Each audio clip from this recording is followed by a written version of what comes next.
buenas noches Perú, buenas noches América, buenas noches a todo el mundo. Lunes de Vamos por la Historia, cuando por aquí suena una gran licuadora que estarán licuando para la cena. Ay, ay, ay. Sí, programa, señores, estamos en los 30, llegamos a los 30.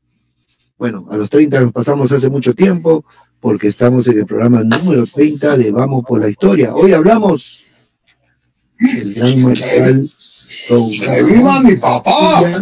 ¡Que viva mi mamá! Así es. ¡Que viva la democracia que nos dio la libertad! ¿Cómo estás, Henry? ¿Qué tal, Marcos? ¿Se escucha bien? ¿Sí? Bien. Así es. Vamos a hablar de uno de los personajes más icónicos de la vida republicana, ¿no? Don Ramón Castí Marquesado, ¿no? Conocido como el soldado de la ley. Hay tanto que hablar de este personaje, ¿no? Pero también no podemos olvidar de lo que está pasando actualmente, muchachos, con la frontera peruano-colombiana, ¿no? Yo recuerdo una frase, y creo que en un grupo de WhatsApp que estamos juntos lo mencioné, ¿no? Napoleón Bonaparte decía, ¿no? Cuando tengas un problema interno, genera un problema externo. O sea, desvía la atención. Colombia, para los que siguen las noticias, estamos no solamente peruanas, Colombia está pasando por un problema contra el gobierno de Petro. Hay protestas, hay marchas, hay oposición. Justo la madrugada del día de hoy murió, pues, Miguel Uribe, que hace 2 meses lo balearon. No sé si ustedes recordarán, el día de hoy falleció, y ahí sí el gobierno del señor Petro no dijo nada. Un opositor a su gobierno era candidato a la presidencia, hijo de personajes ligados al gobierno allá en Colombia, un atentado contra su vida. Hoy falleció luego de 2 meses de estar luchando. Pero ahí sí el señor Petro no hace nada, ha puesto una bandera, ha pasado por encima del territorio peruano sin permiso un helicóptero de la Fuerza Aérea Colombiana. Lo que está buscando es generar un pequeño conflicto para desviar la atención. ¿Qué mejor que ganar el apoyo de la gente con la idea nacionalista? Hay que defender nuestra soberanía, nuestra tierra, no nos pueden quitar. Eso jala, eso atrae tanto opositores como allegados al gobierno. ¿Qué dice, Carmen? ¿Cómo estás? Saludos, Carlos. Carlos Enrique Muñoz Cordero, al gran Marco García. Marco, no Marcos. A propósito de las bromas que se jugaron y que le cayó como guante ahí. Solo nosotros entendemos. En fin, sí, pues el tema es controversial, ¿no? Porque podemos cuestionar a Petro y a todos los políticos que lo rodean porque está aprovechando esta crisis gubernamental para conseguir réditos en este espacio conocido como Santa Rosa, ¿no? En la frontera peruano-colombiana. Y por ahí yo puedo contar una pregunta que quede dando botecitos, ¿no? Si es que jurídica, legalmente, el Perú tiene derecho sobre Santa Rosa, ¿no? Esa puede ser la pregunta. Y mientras vamos pensando en la respuesta, yo lo miro desde el otro lado. Mientras que en Colombia un sector allegado a Petro está viendo esto como una oportunidad para desviar la atención frente a los problemas de su gobierno. De nuestro lado, el gobierno de Dina Boluarte no ha hecho más que lo regular, lo necesario, ¿no? La cuota mínima de esfuerzo frente a esta situación. Es más, nuestra presidenta, más allá del mensaje que diera el fin de semana, no ha pasado de esto, ¿no? Pero aquí hay una cuestión adicional que me interesa que se mire, ¿no? La selva peruana pasa por estos problemas en cualquiera de los puntos fronterizos porque el Estado peruano, desde los orígenes de la República, desatiende permanente, recurrentemente, ¿no?, a la población que está en estas zonas. No hay política de fronteras libres. Es más, ladran Sancho. Los perros ladran, Sancho. Así es. Es más, recuerdo que un candidato presidencial en la década del 90 presentó una propuesta de fronteras vivas que fue, a ver, sin ser grosero, fue políticamente ultrajado el pobre hombre por presentar esa propuesta, porque era pues un poco jalá de los pelos, pero rara vez hemos tenido una propuesta de política de frontera viva, ¿no? De colonización en la selva, y el personaje del que vamos a hablar está en esa línea, ¿no? Él sí propone, ¿no? Yo me estaba refiriendo más bien a Ezequiel Ataucusi Gamonal y Alfred Papp, que planteó esta política de fronteras vivas con los misioneros evangelizadores que tiene su comunidad religiosa. Obviamente hubo una resistencia terrible. Pero, claro, tenía su trasfondo también, pues, ¿no? Su trasfondo religioso. No atendemos. Ustedes han visto las noticias de estos días, nuestros seguidores han visto las noticias de estos días en la zona de frontera, en Santa Rosa, y recién ahí nos enteramos que existe Santa Rosa, que hay una escuela única, que no hay profesores, que no tienen servicios básicos, y las fuerzas militares y policiales se han movilizado en gran número, ¿no?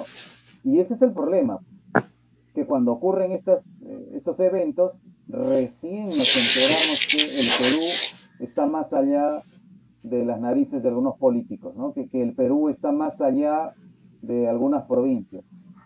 Y si esto nos ha llamado la atención, es porque el vecino país ha metido mano. Hay otro país que nos mete la mano y ni la sentimos. Me refiero a Brasil. Nuestros estudiantes, los que viven en la zona de frontera, no estudian en colegios peruanos. Cruzan la frontera y se van al vecino. No compran del lado peruano. Cruzan la atención médica. La atención médica es mucho más eficiente cruzando la frontera.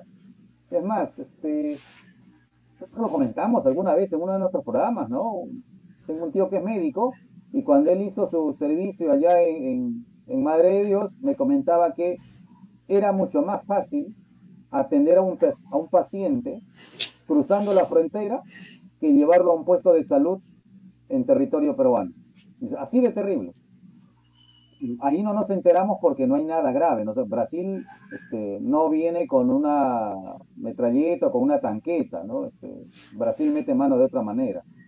Algo similar está ocurriendo en la zona limítrofe al sur, en la zona minera, convertida en zona minera, minería ilegal, artesanal, pero totalmente dañina para el ecosistema, y no se difunde mucho. Son unas cuantas niñas adolescentes prostituidas, unos cuantos muertos, nativos, lugareños, tiene mayor importancia, pues, ¿no? Y ese es el Perú, ¿no? Es un Perú desatendido, desenchufado, desconectado de su realidad. Abandonado totalmente, ¿no? Increíble que es una realidad que tú has descrito y que no es, digamos que no es una realidad de hoy, ni de ayer, ni de hace 2 meses, ¿no? Es una realidad que lamentablemente, si hemos cumplido 200 años, creo que, y un poco más, esa zona ha estado olvidada, y sigue olvidada, ¿no? 200 años de centralismo, señor. Así es. Es por eso que les parece a veces extraño, ¿no? Cuando nos enteramos de que pertenecen al Perú. Esos pobladores se dan cuenta de que hay un Estado peruano que pertenecían al Perú, que tienen un himno, que tienen una moneda, que tienen una bandera, ¿no? Increíble es la realidad que surge de esa zona generación tras generación, y el olvido y el olvido de nuestra nación es terrible, ¿no? Y el tema de la selva peruana empezó a ser atendida justo con el gran mariscal Ramón Castilla durante la época del Guano. Estábamos comentando en interno el hecho de que, bueno, estamos con el tema de los ingresos del guano, hay de dónde hacer las expediciones respectivas.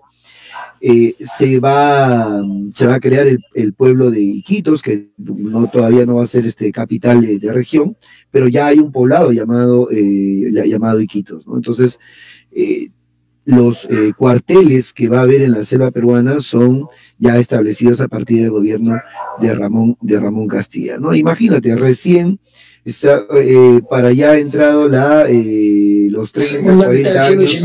Así es, y la patria tenía entre 30 y 40 años de recién haber sido independizada, ¿no? Entonces, esa es la gran diferencia con las otras dos. Bueno, yo más resalto lo de Brasil, porque en su frontera hay una ciudad impresionante que se llama Ceará, ¿ok?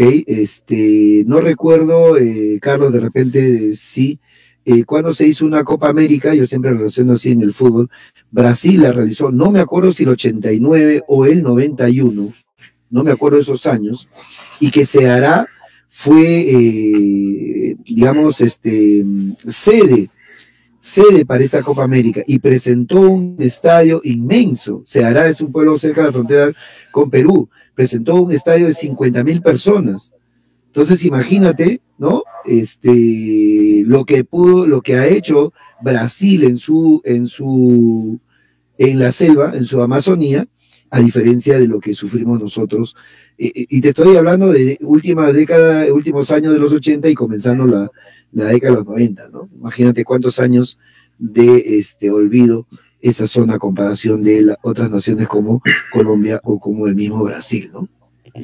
Claro, yo te cortaba, te metí una cuña del gran centralismo, ¿no? Y creo que, no sé si ha sido en programa o conversando también aparte, estos pueblos de la selva están tan olvidados que nosotros que trabajamos el curso de historia lo enseñamos historia de los pueblos amazónicos, para no decirles selva.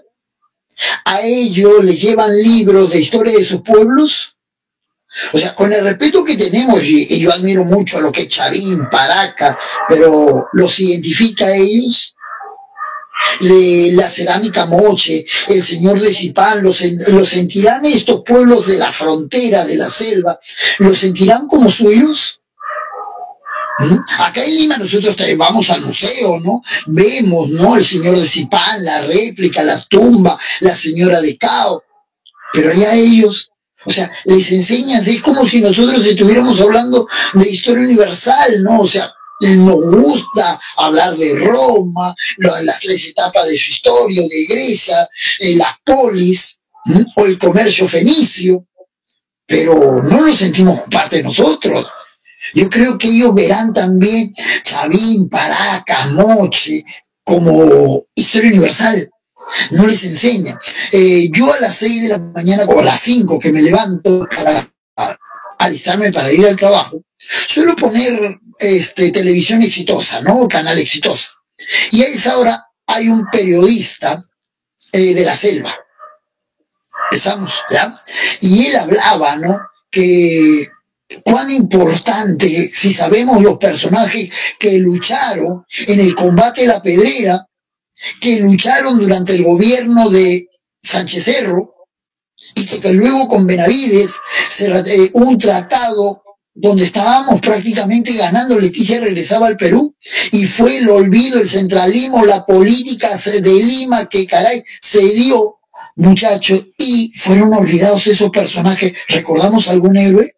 A los alumnos les hablamos bastante del combate de Huepí, o que en la selva hay una batalla de Tarapacá, y el alumno dice, no, el combate de Tarapacá, y te dice, no, profe, la batalla, ganó Cáceres. No, en la selva hay un combate. Entonces, eso está olvidado. Allá en la selva acusan al gobierno central, el olvido, ¿no? Ellos lucharon, ellos tienen familiares que participaron, que murieron, pero el gobierno central, el gobierno de Lima, firmó tratados prácticamente que traicionaron nuestra historia, ¿no? Entonces, tenemos pueblos olvidados. El primer mapa del Perú republicano justo con la clase del día de hoy fue Ramón Castilla, cuando el nefasto Echenique regaló territorio, la Tabatinga.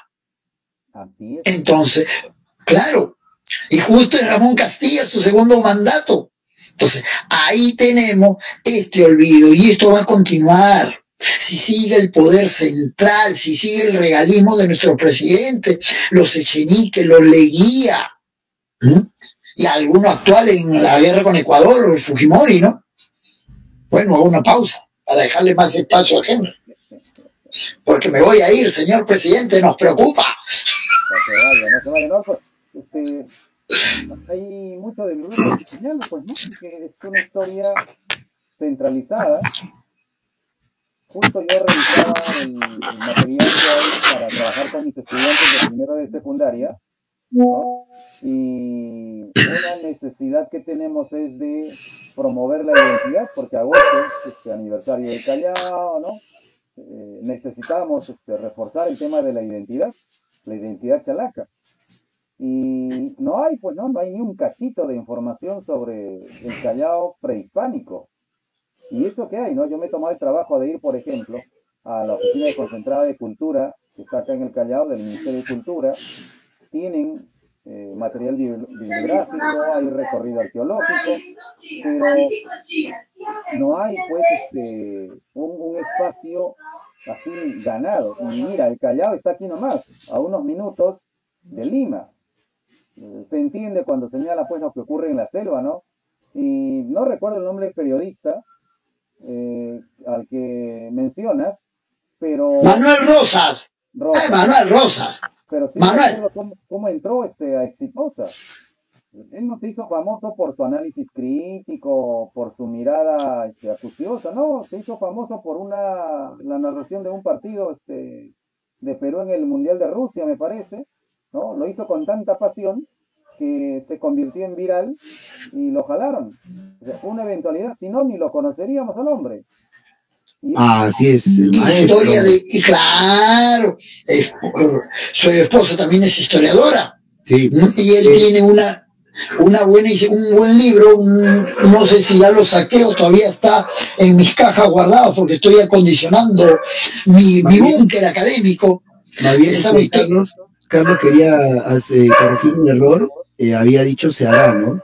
Es Acre. Acre. El Acre. No es, claro. No es Ceará, eso lo regaló Leguía. No, el Acre. Así es. Eso es la Copa América de 1989 tenía esa duda. Y bueno, ya es Acre, esa ciudad de la que estaba hablando en la Copa América de 1989, ¿no? La disculpa del caso. Me emocioné con el... No, suele pasar, al veces uno... Eso pasa. La disculpa, en caso de nuestros seguidores, hubo un bajón de fluido eléctrico aquí, se cayó unos segundos la señal, se va a notar en la transmisión seguramente en cualquier momento. Más bien, quiero aprovechar ahí, dale. Para saludar a nuestros seguidores, a los que están conectando en este momento. Compartan, por favor, compartan. Este es el programa 30 de Vamos por la Historia, tercera temporada, programa 30. Hoy hablamos del gran mariscal Ramón Castilla, como dice Carlitos Enrique Muñoz Cordero. Y Marquesado. Soldado de la ley. Más bien quería aprovechar, quiero dar un saludito a mi mamita Dorita, que bueno, se ha ido un ratito de vacaciones, ha tomado una licencia en la casa, se está hospedando en el Gran Hotel Almenara, 5 estrellas. Ya me dice que va a descansar una semanita por allá, porque bueno, necesitaba descansar, y que no me preocupe, ya hablé con ella, ¿no? Es una pequeña infección, y que ya estará retornando pues a la mansión ahí en las Torres Limatramo, así que un saludito, viejita, para ti, cuídate, ya bueno, ahí vas a estar mejor cuidadita que en casa, así es que a levantar, ya hoy la he escuchado mucho mejor, ya mañana la veremos, así es que saludito para ti, viejita. Ya, sigamos, ahora sí. Entonces, grave. Sí, para la matriarca, entonces, un saludo para la matriarca, un abrazo aquí desde Vamos por la Historia.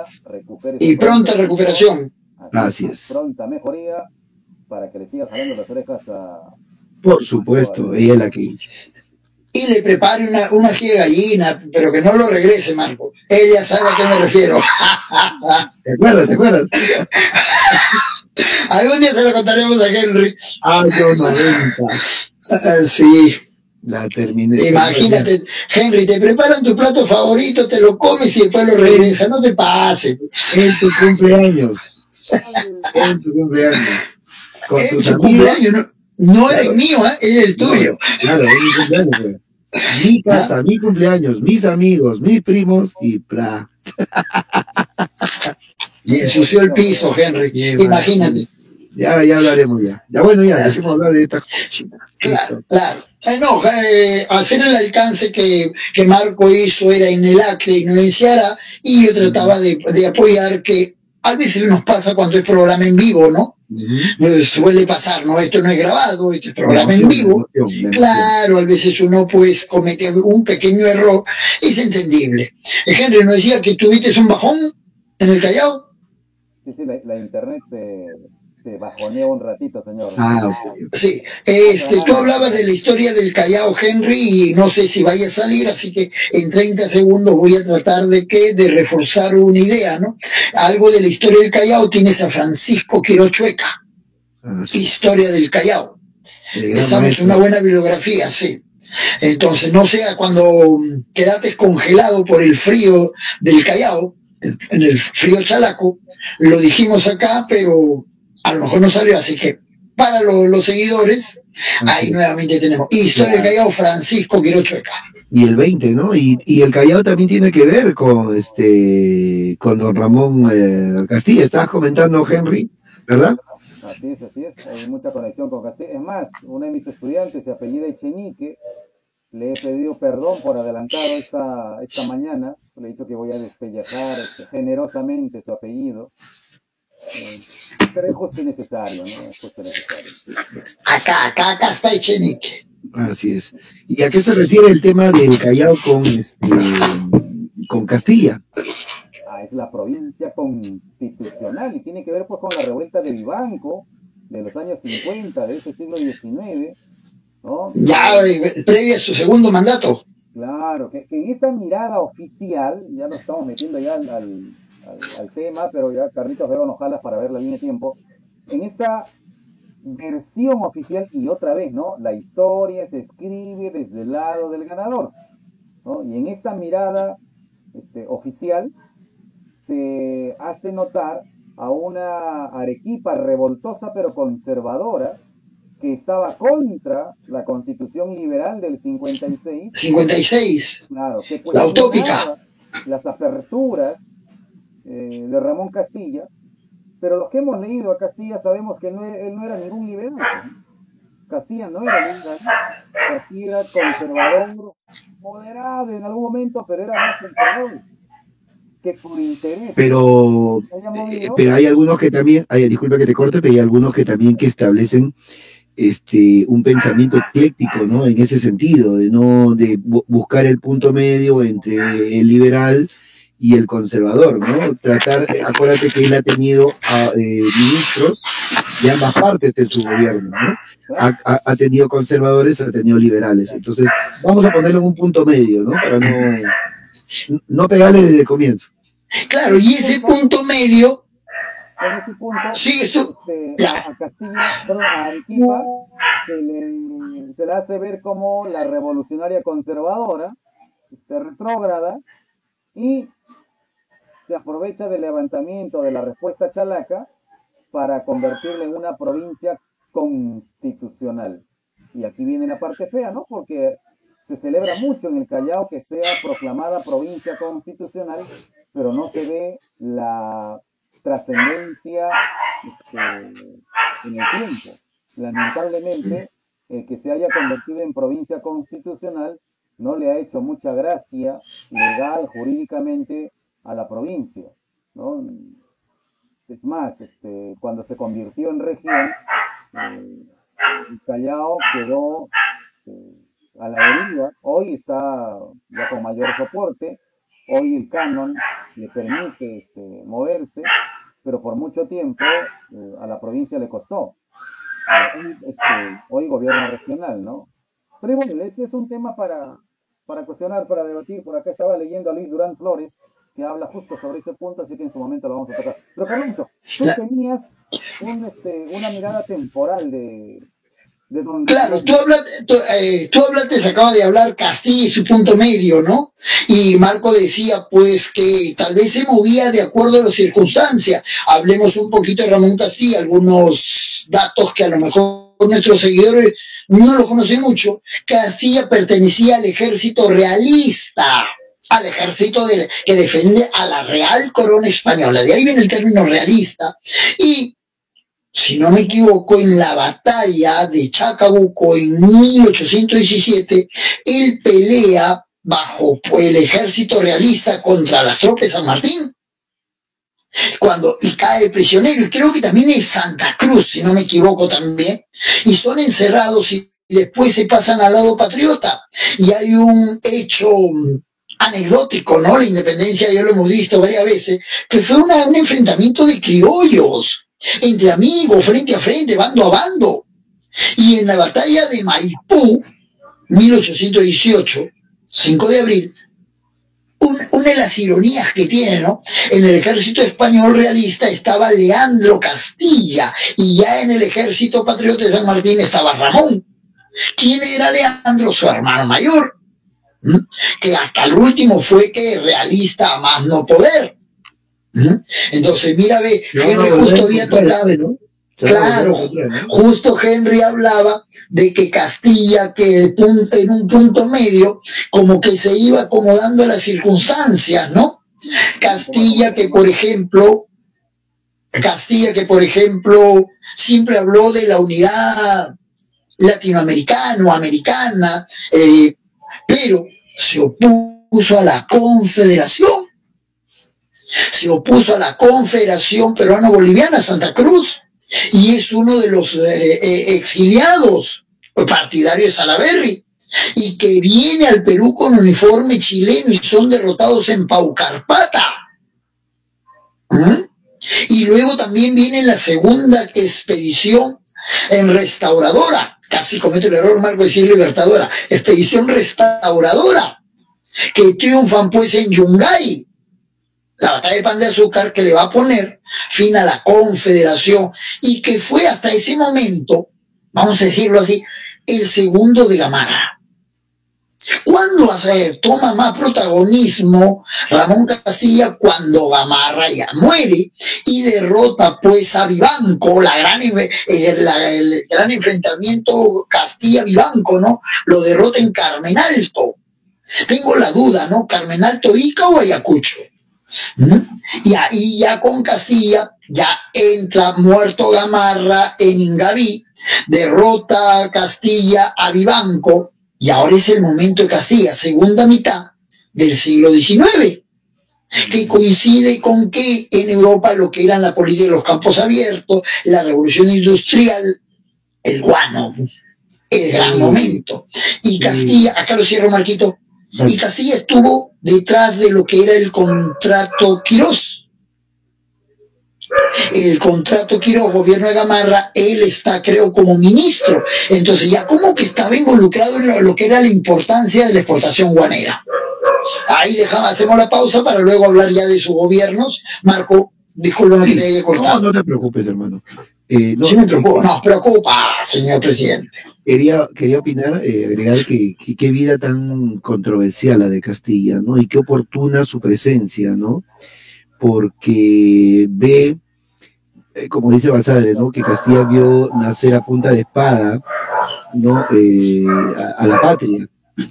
Como tú dices, él está en un bando, luego de una travesía. Acuérdate que él creo que es exiliado hacia Buenos Aires, y después de una travesía, el prisionero, mejor dicho, y vuelve a regresar en un viaje espectacular, regresa aquí al Perú, ya a ponerse en órdenes del ejército patriota, y después lo vamos a ver en la primera etapa de nuestra vida republicana, ¿no? En lo que nosotros, o el que Basadre llama el primer militarismo, ¿no? El caudillismo. El caudillismo militar, en esa vorágine que tiene nuestra vida republicana, de golpe de Estado, de ejecutivo fuerte, de legislativo débil y así.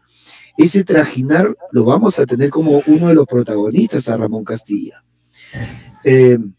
Lógicamente también va a consolidar la independencia, porque él va a estar en el bando patriota en la batalla de Ayacucho, ¿no? O sea, hay un contacto con Simón Bolívar, hay un contacto con los liberales y conservadores que van formando al Perú de esta primera etapa de nuestra vida republicana. Hasta que le toca a él ser presidente de la República, ¿no? Está en constantes rebeliones, está en constantes revoluciones, llega al poder a través de revoluciones, pero hay una característica que él entrega el poder de manera pacífica al siguiente presidente, donde democráticamente, ¿no?, eligen a otro presidente y él entrega el poder de esa manera. Entonces, es un personaje muy rico, Castilla, en el cual podemos consolidar la idea de que es uno de los formadores de la República Peruana. Algunos he leído también, ¿no?, que le dan duro, que organiza pues un tema de clientelismo, pues, ¿no?, de manejo gubernamental cuando está al frente del poder, pero en algunos casos aprovecha el tema del guano, que ya lo vas a describir, Carlos y Henry, pero también le cae palo porque no aprovecha pues en el momento que tira la industrialización en el mundo, ¿no? Ya está dando la segunda revolución industrial en el mundo, está dando esos visos de querer pues apoderarse del mundo, como después lo hará, pero aquí en el Perú, ¿no?, todavía no hay esa proyección a la industrialización. Lo que hay es guano y muchas actividades como la agricultura, la minería, no pueden competir con los ingresos que se van a dar a través de los trabajos que va a generar el ingreso del guano, ¿no? Claro, se va a convertir en la segunda mitad ya del siglo XIX, que en el principal ingreso estatal, ¿no? Tú sabes que al inicio de la República tenías las aduanas y el tributo, y ya con Castilla viene, ¿no?, lo que es la gran exportación guanera. Lo que dice, pues, Heraclio Bonilla en su libro Guano y Burguesía, utilizando a Jane Hunt también, cómo aumenta la burocracia civil, la burocracia militar, y esta gente que va a vivir ¿de qué? De los ingresos generados del guano. Cuando se habla de Castilla, a veces muy dateritos, hablamos del ferrocarril Lima-Callao, hablamos del vapor, pero ese ferrocarril, ¿a quién beneficiaba? ¿Al pueblo? ¿O era para llevar el siglo XIX tenías el concepto de familia bien marcado? Mientras los varones se encargaban de los negocios, la esposa con los hijos estaban en la casa de verano, en el balneario de la Punta. Entonces, el ferrocarril no era para trasladar mayormente a la gente del pueblo, sino a la aristocracia, al Callao. Igual sucede, que te compre el primer vapor, el vapor Rima, bacán, pero ¿era para qué? El flujo económico, que llegue más rápido a Europa el guano y obtener mayor ganancia. Pero a veces no se, vía marítima, pero a veces que cuando estás en la academia le cuenta el primer ferrocarril Castilla, el primer barco a vapor, el primer presupuesto, ¿ah? Pero todo eso mayormente a quienes benefició, lo que empezamos diciendo, quién empezó y cómo se fue moviendo, ¿no? ¿A favor de quién? La ley de la consolidación durante su primer gobierno. ¿A quién benefició? ¿A cuánto ascendía? ¿Y cuánto se terminó pagando? La ley de inmigración, ¿no? Claro. A ver, Castilla tiene aspectos para rescatar, y Carlos ha mencionado uno, por ejemplo, ¿no? El presupuesto general de la República. El Estado peruano, para nuestros seguidores, para los que están conectados en este momento, un abrazo para Amados Nagahama, para para Pocho Salas, que nos están acompañando. Saludos a todos los que nos están siguiendo en este momento. Mándenos un mensajito, déjenos un saludo para mencionarlos. ¿Desde dónde se están conectando? ¿Desde dónde se están conectando? Y ya fue lo que venga, ¿no?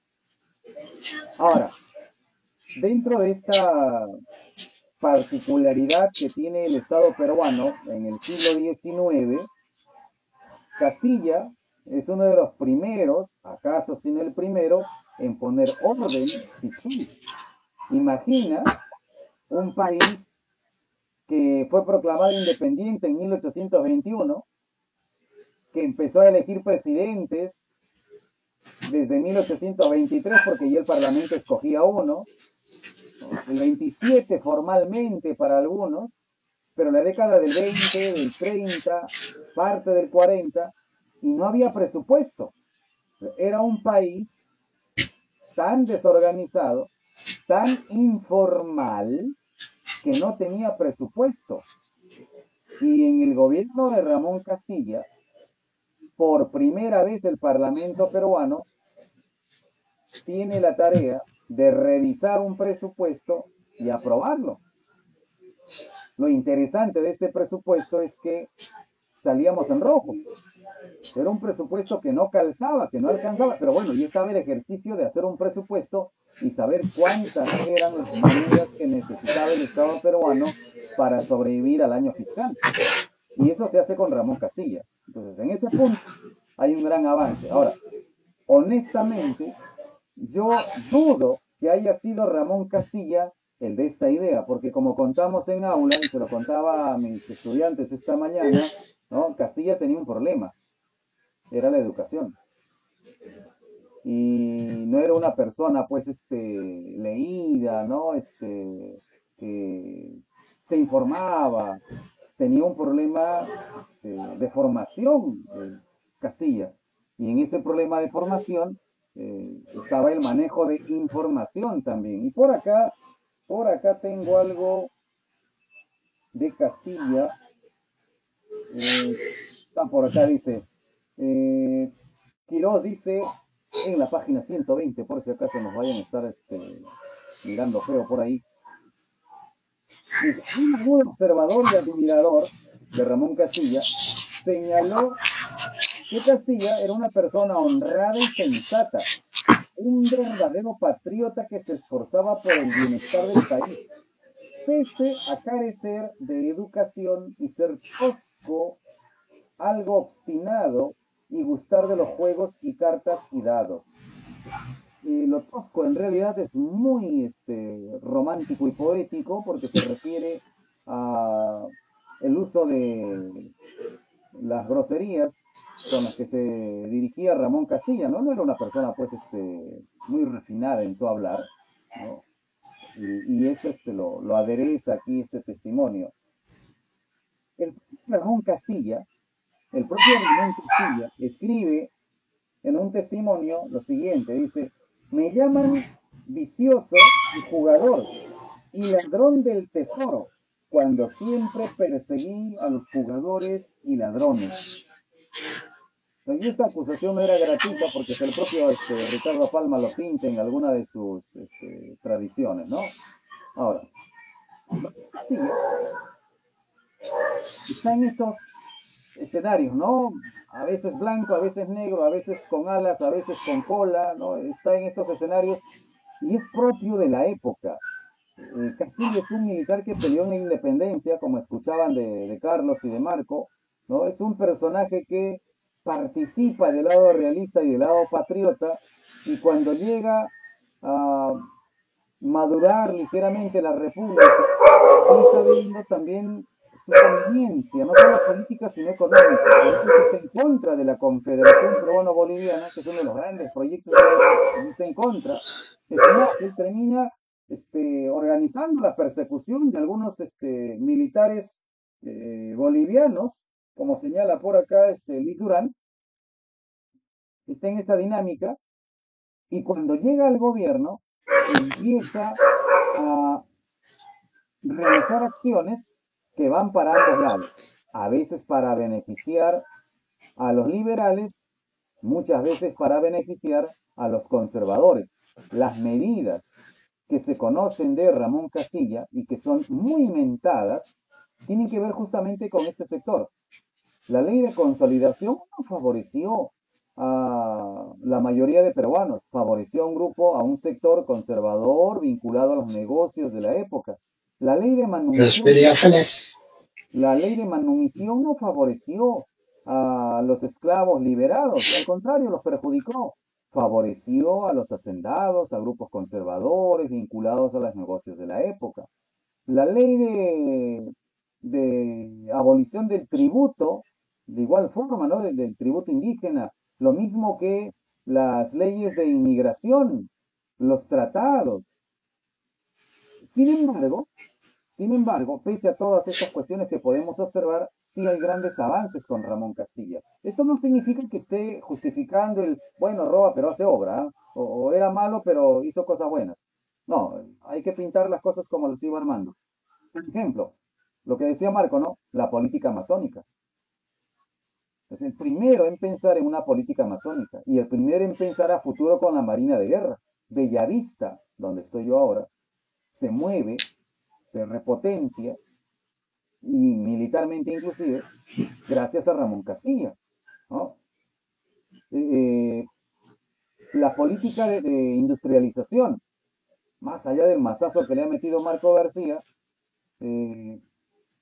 Ramón Castilla es el primer atrevido, cierto, muy conservador y multimorato, pero es el primer atrevido en mandarse a crear fábricas. Es el primero que intenta, porque fue eso, intenta industrializar el país, ¿no? Por ahí me sale ahorita con palo y me dicen la fábrica de fósforos, ¿qué industria era esa? Pero bueno, pues no, estábamos en el Perú, no, tampoco hay que pedir mucho. Lamentablemente no había ese atrevimiento que se necesitaba, ¿no? Porque les aseguro que intelectuales sí, si nos han estado escuchando en los programas anteriores, intelectuales sí. Había muy buenos intelectuales, profesionales, científicos locos hasta por gusto. Pintores. Claro que sí. Acuérdate de Francisco Lazo, el pintor, ¿no? Que gestionaron ¿cómo se llama? Sus trabajos en Europa. Ahora, mencionaste el tema de la educación, en el caso de Castilla, pero dentro de su gobierno sí gestionó el tema de la educación Castilla, ¿no? De repente quizás él no la tuvo, pero acuérdate del reglamento de instrucción pública, ¿no? Pública, sí. Así es, ¿no? Este reglamento en el cual el Estado va a tomar parte, ¿no? Va a tomar parte de la educación, en la construcción de colegios, en esta gestión de crear una escuela normal para los maestros, ¿no? Para generar más maestros, mejor dicho, la ley de vagancia, algo así, de que para estudiar, y le da su lugar a la Universidad San Marcos, ¿no? Le está permitiendo a San Marcos, por supuesto, crear facultades, ¿no? Absorber algunas facultades, cosa que le va a dar más prestancia a la universidad. O sea, por ahí quizás la inversión del dinero del guano, ¿no? Se va a ver, ¿no? Pero como te vuelvo a repetir, ¿no? Creo que se perdió una gran oportunidad, ¿no? En ese... Sí. Claro, lo que dice Henry con los hechos que se van dando a favor de qué grupo, ¿no? La llegada de los chinos también no fue pues para el beneficio del Perú, sino para qué, para las haciendas, los particulares, la mano de obra barata. Y la ley de consolidación, del pago de consolidación de la deuda. Claro, ese es su primer gobierno. Terrible. Va a terminar mal, ¿no? Inclusive se dice que se descubrió una oficina exclusivamente para falsificar. Eso ya fue, la Oficina Nacional de Falsificación de Firma, eso ya es en el gobierno de Chenique, lo que va a generar, recuerda que también tienes el contexto del tercer siglo doctrinario. Los conservadores, el gobierno de la aristocracia inteligente, el tercer debate, el gobierno de la... ¿Cómo? La Oficina de Falsificación de Firma de Fujimori. También, Toledo también. Hay varios, saludos a varios. Saludos a varios.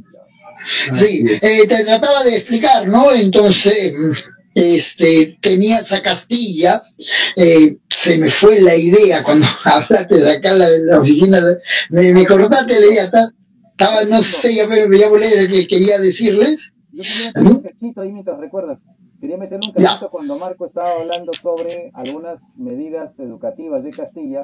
Sí, pues me has hecho acordar que es en su gestión, ¿no? Y ahí vamos por la historia, es en su gestión en que empieza formalmente a enseñarse historia. Y aparece el maestro español Sebastián Lorente, ¿no? Más allá de ser español, quien va a organizar la enseñanza de este curso, ¿no? La currícula en torno al curso de historia del Perú, imagínense. Estamos hablando de la década del 40, ya finales de los 40. Uh-huh. Este programa, quería... No. Está buscando hacerlo en la casa de Ramón Castilla. Si puedes pasar la imagen, Henry. Pero me dicen que está en restauración. Lo que sí, Castilla llega a vivir a esta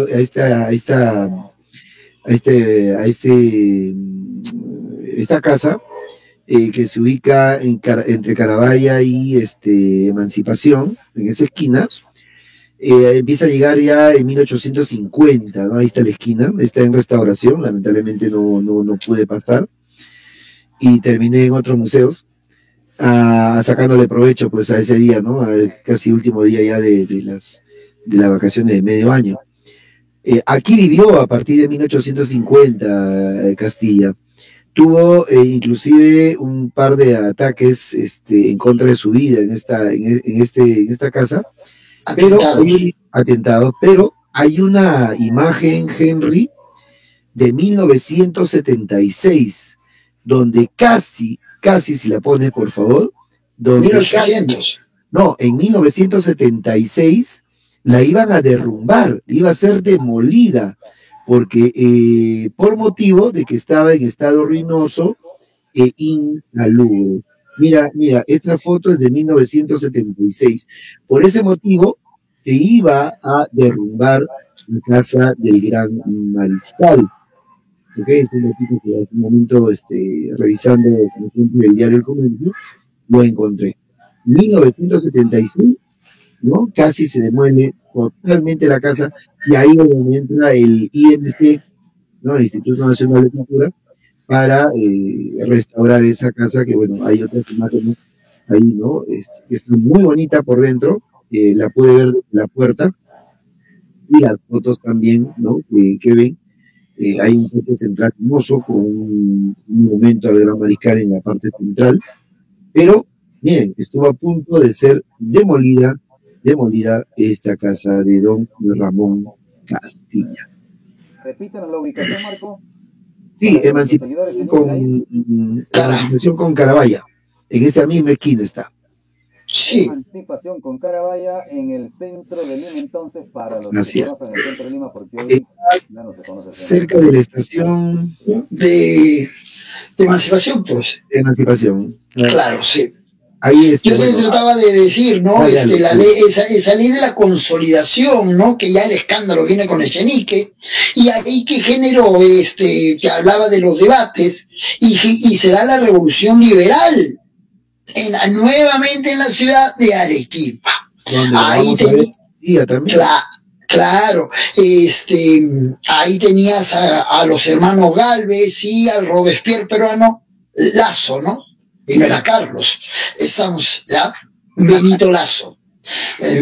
Y acá, pues, en ese afán de ganar, ¿no? El libro del Busto de Istubrú, breve historia de los negros, dice, ¿no? Que Echenique, para ganar el apoyo de los negros, ¿qué hace? Dice, ¿no? Los esclavos, a todo negro que pelea a favor del gobierno en contra de estos revoltosos que venían de Arequipa, les iba a conceder la libertad. Y Castilla agarra y dice, no, pelees o no pelees, el negro es libre. Pero esa libertad le costó al Perú porque los dueños comenzaron a traer negros de África para liberarlos y pasarle la cuenta al Estado, ¿no? ¿Y qué creen? Uno de esos grandes negreros que transportaba negros para liberarlos era un marino peruano muy histórico para nosotros, don Miguel Grau Seminario. ¿Ah? Claro, para la época era un negocio lícito, ¿no? Traías negro, le pasaba la factura al Estado y cobraban. Y esa libertad no benefició, como dijo Henry, no benefició a los negros. Era un promedio de casi 20 soles de la época por cada negro liberto que se le pagaba, ¿no? Y ya Ramón Castilla, su segundo mandato, ¿no? Las modernidades, el alumbrado a gas.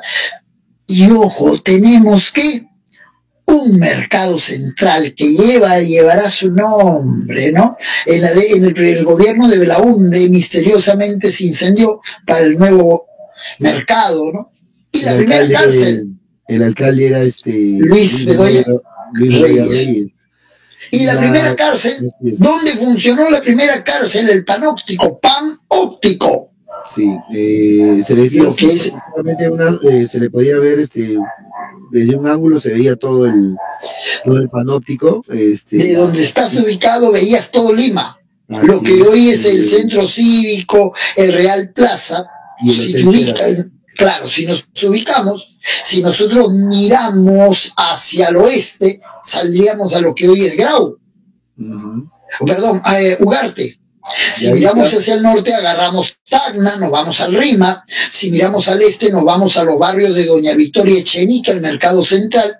Y si das la vuelta a la Hacienda Santa Beatriz para ir camino a Miraflores, de ahí venías, o sea, un lugar de donde podías observar todo Lima. De ahí viene el nombre El Pan Óptico.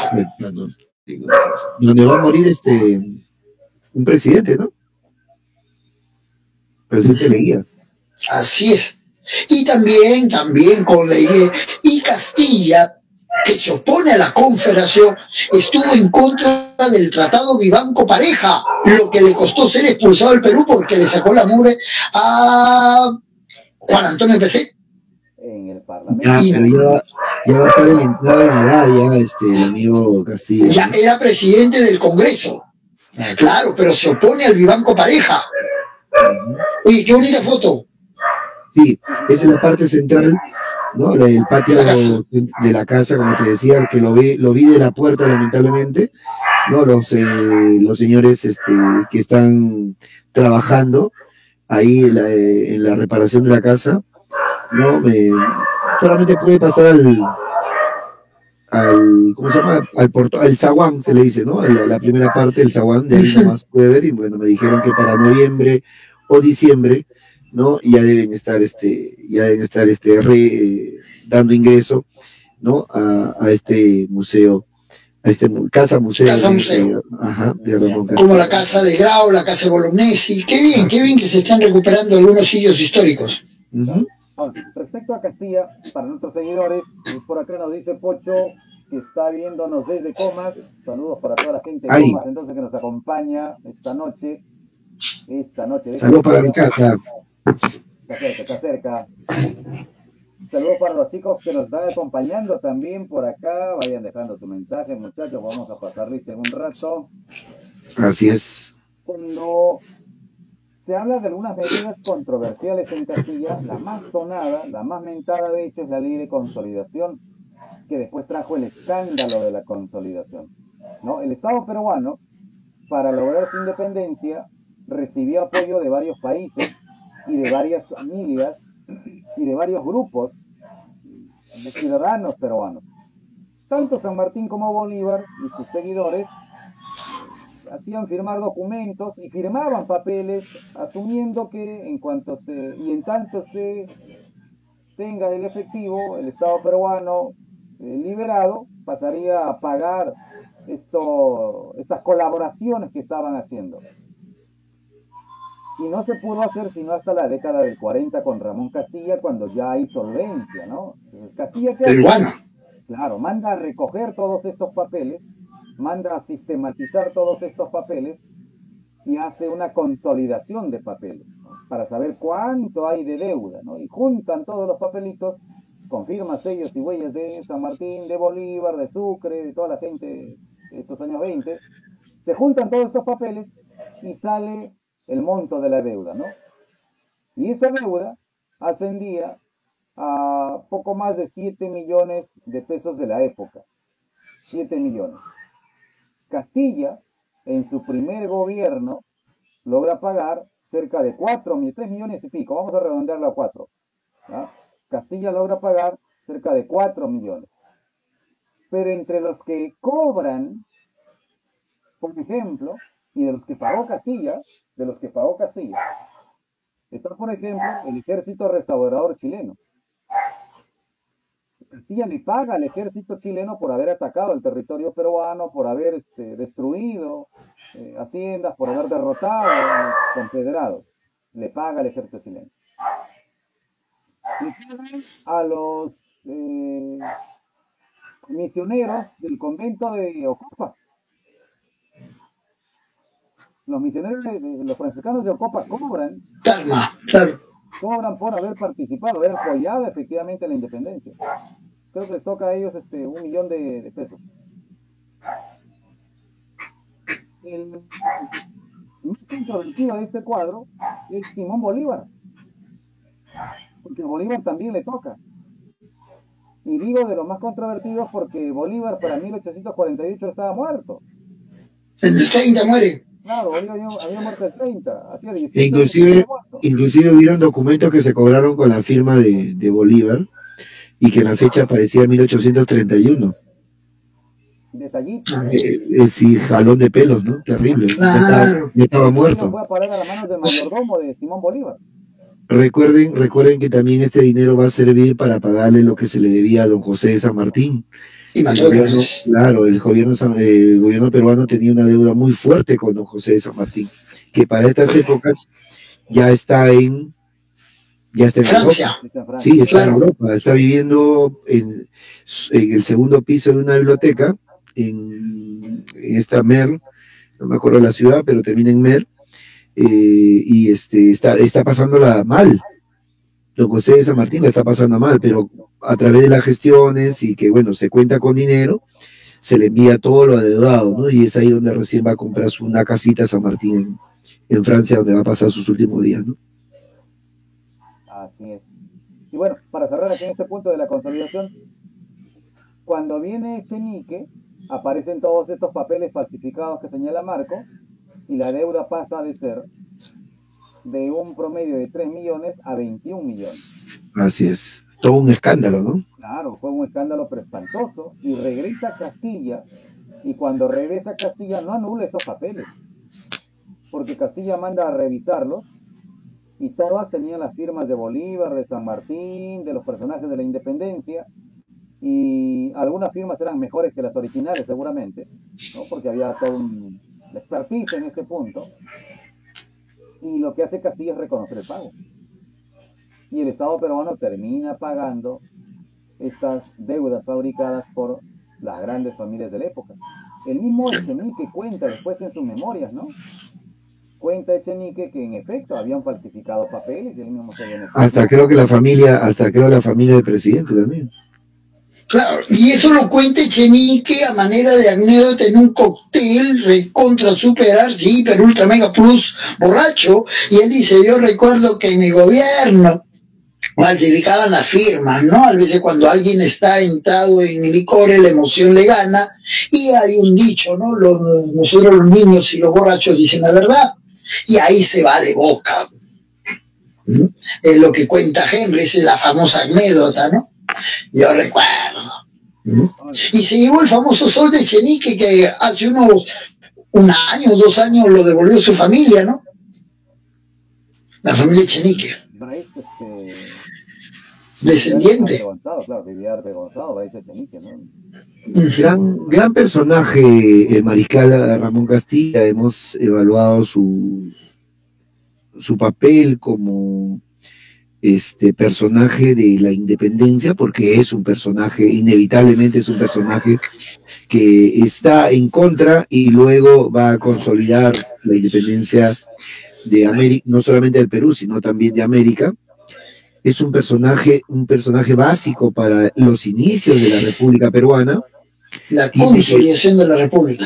tiene que lidiar con liberales, tiene que lidiar con conservadores, como dije, el famoso punto medio, ¿no? Buscando pues digamos, el crecimiento del Perú como tal, como república.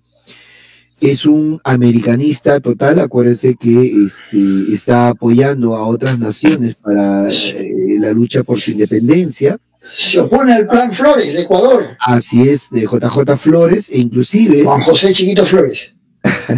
inclusive apoya a México, ¿no? La misión Corpancho contra, claro, la invasión francesa, ¿quién estaba? Benito Juárez. Así es, ¿no? Ok. Entonces, a Nicaragua también. Así es. A Lima le va a dar el lugar preponderante, ¿no? Creo que ahí va a iniciarse el centralismo en obras, ¿no? Le va a dar su lugar a la región amazónica, ¿no? Un mensaje para el señor Petro, que desde Castilla, ¿no? Ya tenemos delimitados puntos estratégicos militares, ¿no? En protección de nuestra Amazonía, cosa que luego pues va a ser abandonada por los gobiernos, por los siguientes gobiernos. Tienes el primer mapa, pues. Así Felipe Pasoldán. Gracias a... Ese mapa está en la Sociedad Geográfica. Así es, ahí en Aramburú. Pero ojo, acuérdate que no solamente ese mapa es gracias a los viajes del sabio Antonio Raimondi, ¿no? Que fue traído, y ahí me acuerdo esa anécdota de Raimondi, pues cuando llega a Chavine Huántar y encuentra la estela, ¿no? ¿Te acuerdas? Que la partieron en dos porque no podían traerla. La quisieron trasladar. Lo vimos en un programa. Qué buena, ¿no? Pero bueno. Oye, ¿sabía? Sí. Y bueno, y queda pues, ¿no? El tema de Castilla como, para algunos, el gran presidente del siglo XIX, ¿no? Pero a pesar de eso, recordemos que el título de Gran Mariscal no lo tuvo en el siglo XIX, sino ya finalizando la década de los 80, ¿no? En el siglo XX. Creo que si no, en 1988 o 1989, por ahí, 88, 89, por ahí, me parece, el título de Gran Mariscal, a ver si me corrigen ustedes, y marcó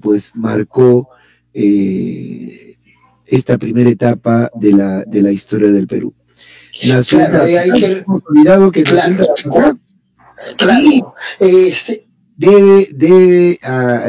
el Perú debe agradecer de que don Ramón Castilla no vio su región, pues, en poder chileno. En poder chileno, ¿no? Claro. Ramón Castilla, que hay un apéndice muy importante, ¿no? Es en el único gobierno que se promulgan dos constituciones. Oye, ¿verdad? Dos constituciones totalmente opuestas. La liberal del 56, llamada la utópica, la que generó lo que decía Henry al inicio del programa, la rebelión pues de los conservadores dirigidos por Vivanco, que si Henry decía que Caraite era bozarrón, no hablaba bien, poca cultura, Vivanco era todo lo opuesto, ¿no? Vivanco era uno de los que hablaba de un gobierno favorable a la aristocracia, porque hemos estudiado, porque tenemos cultura, y más alzado, ¿no? Y luego viene la moderada, ¿no? La de 1856, que se basta el gobierno de Leguía, y justo la del 60, pero hay una constitución que dura 5 meses. Quiero hacer la previa, 6-7. Quiero explicarle, ¿no? Que cuando se firma el tratado, Vivanco Pareja es expulsado del Perú por pegarle a PC, estamos a Gibraltar, y luego regresa y está en contra del gobierno de Mariano Ignacio Prado. Intenta pues derrocar a Prado, pero camino a Lima en Tibiliche muere Ramón Castilla. Claro, y dicen que y dice que estaba tan misio que su esposa pidió colaboración para enterrarlo. Ah, caray. Sí, estaba tan remisio, producto de los juegos de azar, ¿no? Ahí está Ramón Castilla, por mi parte. ¿verdad, no? Que eso queda ahí en el aire, ¿no? Si fue el famoso Timbero, el Timbero Castilla, ¿no? Bueno, ¿Será todavía cierto? lo repiten, ¿no? Quiroz, Casi Solá, todos hablan de... y Sí. el propio Basabe, entre líneas ahí lo suelta, ¿no? Ricardo Palma también. De Palma podemos dudar porque es un tradicionista, ¿no? Hay por ahí que juega, pero si se repite, por ahí contrastar con alguna fuente más, ¿no? Ahora, hablamos de Castilla justamente por eso, ¿no? Porque en agosto se conmemora, ya no se estila como antes, pero se recuerda, el 31 de agosto es el día del gran mariscal Ramón Castilla. Esa es la denominación, ¿no? Para el 31 Así de es. agosto. Y lo que hemos querido aquí es contrastar un poco las versiones que hay sobre el personaje en cuestión, humanizarlo, ¿no? Porque a veces se exalza mucho al personaje y se olvida que también está envuelto pues en una serie de problemas y de situaciones que se fueron presentando en su gobierno. Y lo otro es que si logran hacer ese salto entre lo que han escuchado de Ramón Castilla y los gobiernos que hemos tenido, los que tenemos, pues notarán que el Perú siempre ha estado envuelto en estos problemas, ¿no? Problemas de corrupción, de manejo, de administración, de obras, de conflictos fronterizos, y Ramón Castilla no está exento de eso.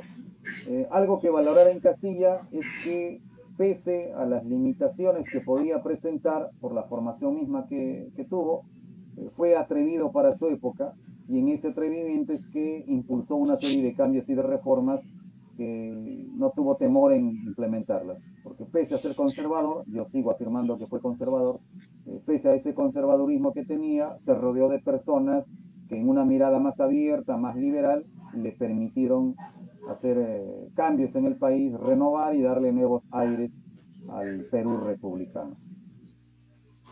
Amén. Sí, Y eso que hemos dejado en el tintero el tema con Ecuador, ¿no? Mapasingue. Que si no intervienen los demás países, creo que Castilla lo hacía provincia a Ecuador, ¿no? Al oro. Sí. Pero bueno, aparecieron los países amigos que no aparecieron en la guerra del Pacífico. Bueno, en fin. Uno de los rebotes que ha tenido el programa en el Club de la Historia, ha comentado uno de los seguidores de este portal, Víctor Velasco, dice, escándalos y despilfarros fue después de Castilla, dice él. Bueno, ya cuando vea el programa seguramente, si es que no lo está viendo, se enterará que también se produjeron escándalos y despilfarros en el régimen de Castilla, ¿no? Sobre todo en el segundo mandato, ¿no? Que es en el primer mandato en el que se empezó con estas leyes, estas medidas, como la consolidación, la manumisión y las políticas de inmigración. Pero bueno, siendo las 21 horas con 12 minutos, en este programa 30 de Vamos por la Historia nos hemos pasado un poquito, nos estamos emocionando últimamente. Un agradecimiento a todos nuestros seguidores, a todos los que nos han acompañado esta noche, a todos los que están compartiendo información. Nuestro canal sigue creciendo, estamos yendo a buen ritmo, a buen paso, y les agradecemos por eso. Y los invitamos a seguir compartiendo, a seguir hablando de nosotros. Y nada, vamos por la historia. Vamos por la historia hasta el otro lunes, lunes 18. Algo chiquito, ya sabemos. Hay 11 de agosto, ¿no? Ustedes me han escuchado, de seguro cerrar el programa hasta el año pasado con la frase ahí vamos, y ahora cierro con gracias por venir, ¿no? Un saludo, hubiera cumplido 66 años el maestro Gustavo Cerati. Un saludo al cielo. Gracias por venir.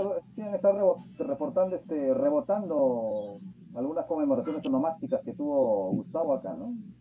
Cierto.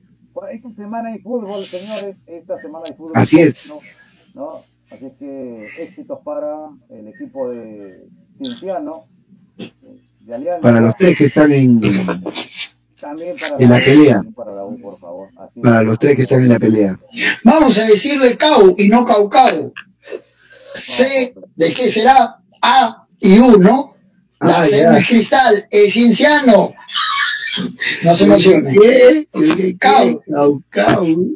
¿ya? Cao. Van a terminar. Somos hermanas Cao.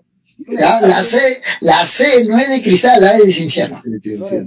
El voto femenino. Vamos a hablar del voto a la mujer, historia del voto femenino, así que atentos, atentas a este programa del próximo lunes 18. Y va a haber una gran colaboradora que en un momento ya estuvo con nosotros y vamos a buscarla para que pueda estar ese día. Listo. 9:15. Vamos por la historia. Nos vemos. Gracias a todos. Chao, chao. Gracias por venir.